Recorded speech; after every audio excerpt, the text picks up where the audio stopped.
Share করব south Indian medu বড়া recipe. Medu বড়া করতে গেলে আমাদের বিউলির ডাল লাগবে। বিউলির ডালটাকে আমি 6-7 ঘন্টা ভিজিয়ে রেখেছিলাম। এবার এটাকে আমি মিক্সিতে পেস্ট করে নেব, শুকনো শুকনো করে।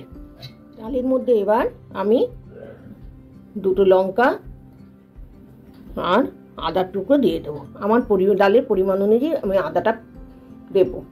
আদাটা কুচিয়ে দিলাম না কেন, মুখে লাগবে বলে। আর অল্প একটু জল দিয়ে বেটে নেব।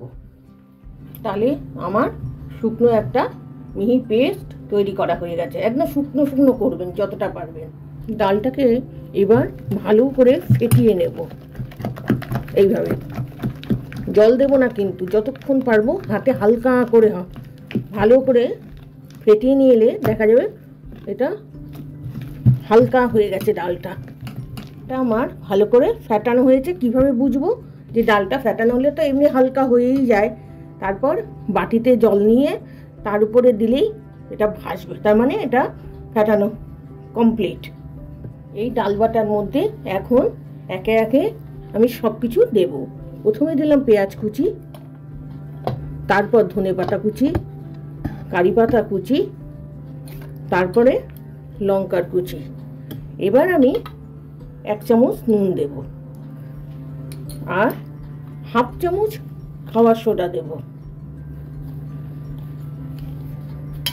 আর ক্রিস্পি হওয়ার জন্য 2 চামচ চালের গুঁড়ো দিলাম। দিয়ে এটাকে ভালো করে মিশিয়ে নেব। এবার আমি বড়াটা ভেজে নিচ্ছি ভালো করে, আর একবার নাড়িয়ে নিচ্ছি। এইবার বড়াটা দেওয়ার সময় সবসময় হাতে জল মাখিয়ে নিতে হয়। আমি হাত দিয়ে এরকম গোল গোল করে দিয়ে যাব।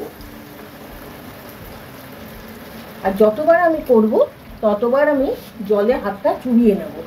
নিয়ে এরকম দলা করব, বুড়ো আঙুল দিয়ে ফাঁক করব, করে দিয়ে দেবো। দেখুন 2 পিঠ মেদু বড়া ভাজা হয়ে গেল। মেদু বড়াকে সাউথ ইন্ডিয়ান বড়াও বলে থাকে। তাহলে আমি এবার সেগুলো তুলে নিচ্ছি।